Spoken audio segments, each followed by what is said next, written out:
عن أنس رضي الله تعالى عنه قال سألت النبي صلى الله عليه وسلم أيشفع لي يوم القيامة قال رسول الله صلى الله عليه وسلم أنا فاعل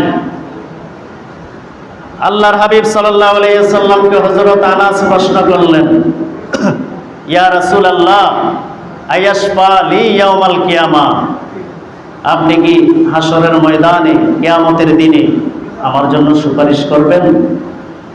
দেখুন, আনাসের সাথে যিনি বিশিষ্ট সাহাবী খাদেমুর রাসূল, যিনি 10 বছর একাধারে খেদমত করেছেন রাসূল সাল্লাল্লাহু আলাইহি ওয়াসাল্লামের, জোরে বলি সুবহানাল্লাহ।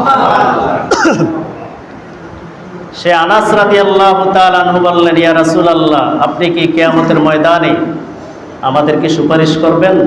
এবার আল্লাহর হাবিব উত্তর দেয়, আনা ফাইল। ফাইল মানে কর্তা, ফাইল মানে কি?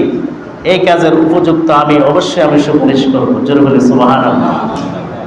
এবার আনাস বলেন, ইয়া রাসূলুল্লাহ আইনা আতলুবুকা, আমি আপনাকে কোথায় গিয়ে তালাশ করব কিয়ামতের ময়দানে? আল্লাহর হাবিব সাল্লাল্লাহু আলাইহি ওয়াসাল্লাম বলেছেন, আতলুবুনি আলা সিরাত, জোরে বলি সুবহানাল্লাহ।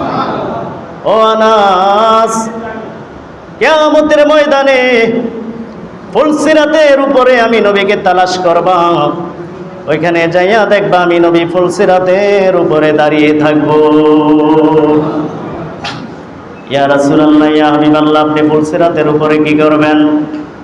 আল্লাহর হাবিব সাল্লাল্লাহু আলাইহি ওয়াসাল্লাম বলেছেন, আমি ফুলসিরাতের উপরে দাঁড়িয়ে থাকবো, আমার গুনাহগার উম্মতেরা ফুলসিরাত পার হয়ে যাবে। যারা বদকার, যারা নেক আমল করে নাই, তারা ফুলসিরাতের পুল এমন দাঁড়াবো